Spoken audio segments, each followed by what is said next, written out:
Assalamualaikum warahmatullahi wabarakatuh. Pada pertemuan kali ini, kelompok kami akan mempresentasikan analisis dan perancangan sistem informasi audit berbasis COVID-5 pada PT Garuda Food Putra Putri Jaya Tbk. Perkenalkan anggota kelompok kami. Yang pertama, Firza Rahman dengan NIM 2022-53048. Terus saya sendiri, Gudi Zaidan Syauki dengan NIM 2022-53049. Lalu ada Indra Wahyu Mahendra dengan NIM 2022-53050. Selanjutnya ada Muhammad Khairul Anwar dengan NIM 2022-53078. Latar belakang teknologi informasi atau TI menjadi elemen vital dalam operasional perusahaan, termasuk industri fast moving consumer good atau FMCG, seperti PT Garuda Food Putra Putri Jaya, yang memanfaatkan teknologi terintegrasi untuk mengelola produksi, distribusi, dan layanan pelanggan. Namun, tantangan seperti ketidaksesuaian data, keterlambatan pengiriman, dan risiko keamanan data memerlukan evaluasi sistem informasi secara berkala. Dengan framework COVID-5, audit sistem informasi dapat membantu mengidentifikasi kelemahan, menyusun mitigasi risiko, dan meningkatkan efisiensi. Penelitian ini merancang form e-audit berbasis COVID-5 untuk mendukung PT Garuda Food dalam memperbaiki operasional, meningkatkan integrasi, dan menjadikan TI sebagai keunggulan kompetitif. Selanjutnya untuk rumusan masalah akan dijelaskan oleh Indra. Selanjutnya, rumusan masalah yang pertama, bagaimana teknologi informasi dapat dioptimalkan untuk meningkatkan efisiensi produksi, distribusi, dan operasional PT Garuda Food. Yang kedua, apa saja komponen penilaian yang relevan untuk mengevaluasi efektivitas sistem informasi di setiap divisi perusahaan. Yang ketiga, apa kelemahan sistem informasi saat ini dan dampaknya terhadap operasional perusahaan. Yang keempat, bagaimana home audit berbasis COVID-5 dapat mendukung evaluasi sistem informasi yang terstruktur dan efisien. Yang terakhir, bagaimana audit berbasis COVID-5 membantu mengidentifikasi dan kelemahan sistem informasi. Selanjutnya, PT Garuda Food Putra Putri Jaya Tbk. Sistem informasi berperan penting di PT Garuda Food dalam mencatat stok, memantau produksi, dan mengelola distribusi produk secara efisien. Integrasi sistem membantu meminimalkan kesalahan, mengoptimalkan bahan baku, dan memastikan distribusi tepat waktu.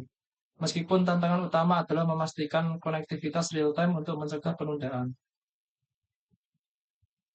Struktur pembagian divisi pada PT Garuda Food Putra Putri Jaya Tbk.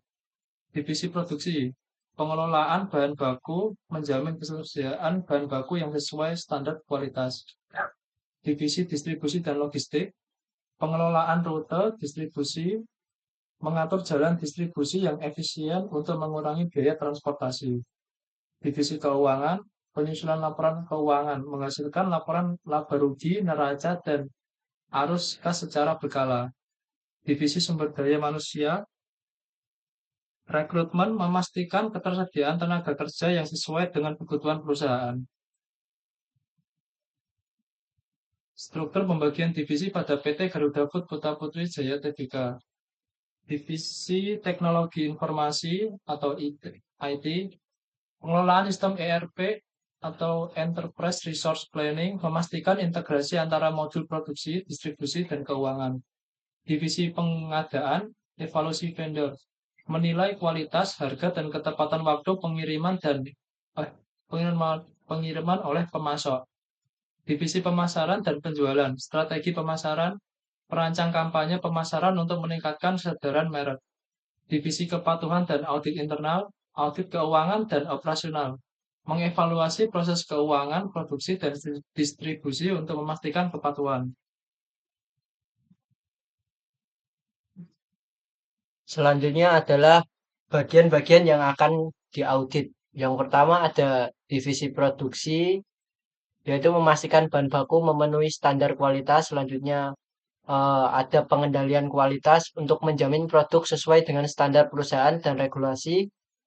Yang kedua ada di divisi distribusi dan logistik.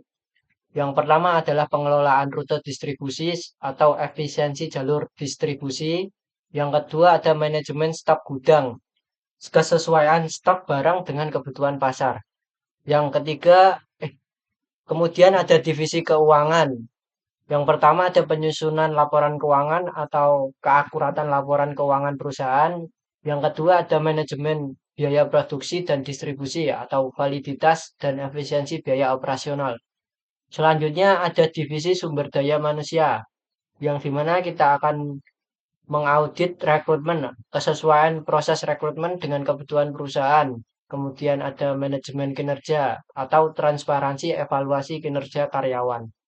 Selanjutnya dokumen-dokumen yang kita butuhkan dalam proses audit. Pada divisi produksi ada daftar bahan baku dan spesifikasinya, laporan inspeksi kualitas produk jadi. Kemudian pada divisi distribusi dan logistik ada laporan inventaris gudang, catatan keluar masuk barang. Dan pada divisi keuangan ada laporan laba rugi atau terus ada bukti transaksi utama. Yang terakhir pada divisi sumber daya manusia terdapat daftar karyawan dan kontrak kerja. Kemudian ada laporan hasil evaluasi kinerja karyawan. Nah, setelah melakukan audit, evaluasi yang kita dapatkan adalah seperti ini. Ada yang sudah sesuai standar dan ada yang memerlukan pembaruan. Nah, eh, hasilnya seperti yang ada di layar PPT. Kemudian komponen penilaian pada form audit kita menggunakan bobot persen seperti yang ada pada PPT dengan bobot yang berbeda-beda tergantung divisi dan kepentingannya. Nah, untuk tingkat penilaian skor kita menggunakan dari di atas di bawah 70, 70 sampai 79, 80 sampai 89, 90 hingga 100. Selanjutnya kita akan mendemokan proses audit yang akan didemokan oleh teman saya.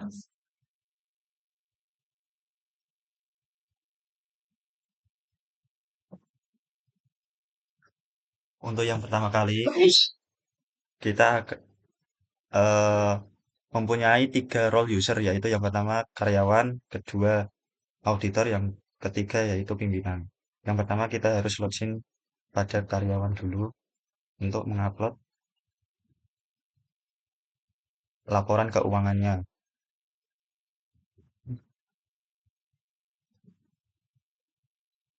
Pada kali ini saya mengetes untuk pada divisi keuangan. Untuk judul kita ketik laporan keuangan.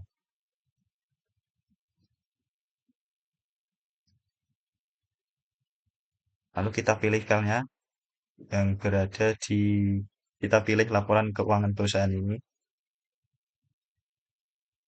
Lalu kita simpan. Sukses. Statusnya itu masih belum terverifikasi oleh pimpinan. Berarti kita harus login pada pimpinan terlebih dahulu untuk memverifikasi dokumen tersebut agar bisa diaudit oleh auditor.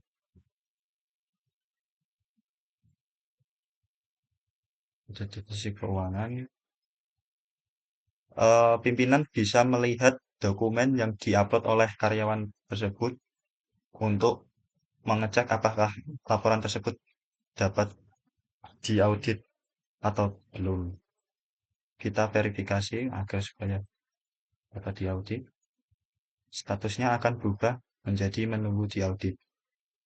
Lalu kita logout dan kita login ke auditor.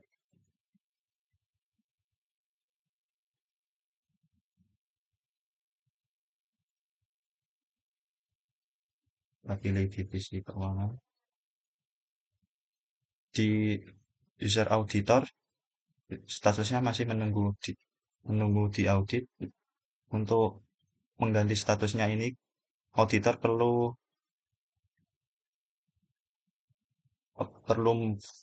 mengisi form pemeriksaan terlebih dahulu, yaitu yang pertama temuan kita isi akurasi laporan keuangan. Yang kedua laporan kita bisa isi X atau V. Untuk yang keterangan bisa diisi manual, penilaian kita isi juga, rekomendasi kita ketik, disarankan mengintegrasikan sistem akuntansi otomatis.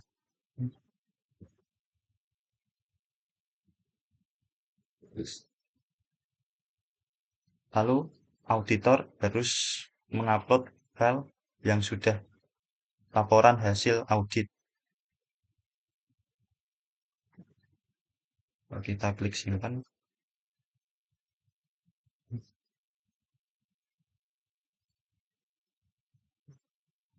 statusnya akan berubah menjadi sudah teraudit dan kita dapat cek laporan tersebut. Hasilnya seperti ini. Berikut adalah hasil akhir dan rekomendasi dari proses audit berbasis COVID-5 pada beberapa divisi yang telah kita audit. Untuk total skor pada divisi produksi terdapat 78, di mana dalam penilaiannya sudah memenuhi standar minimal namun memerlukan perbaikan signifikan.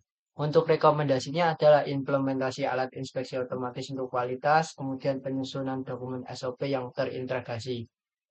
Nah, yang kedua pada divisi distribusi dan logistik, penilaian mendapatkan skor 75, di mana penilaiannya memenuhi standar minimal namun memerlukan perbaikan signifikan.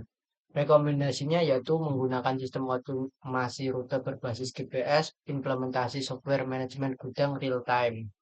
Nah, yang ketiga pada divisi keuangan mendapatkan skor 74, di mana penilaian tersebut memenuhi standar minimal namun memerlukan perbaikan signifikan.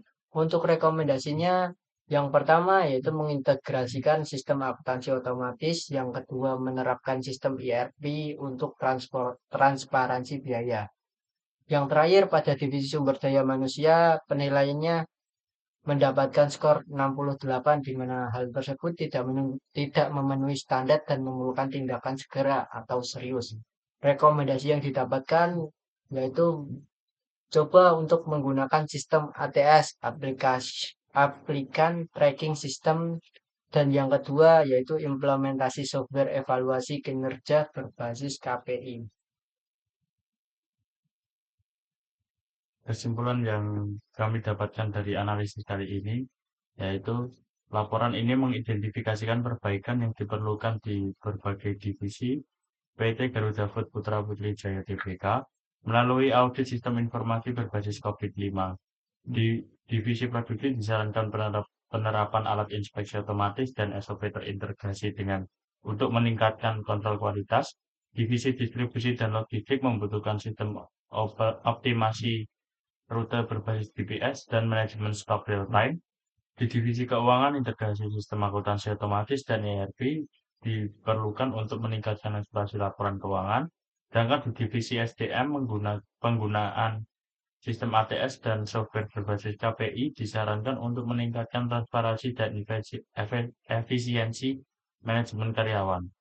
Implementasi rekomendasi ini diharapkan untuk meningkatkan integrasi dan efektivitas sistem informasi perusahaan. Sekian yang dapat kami presentasikan pada kali ini. Kurang lebihnya mohon maaf. Wassalamualaikum warahmatullahi wabarakatuh.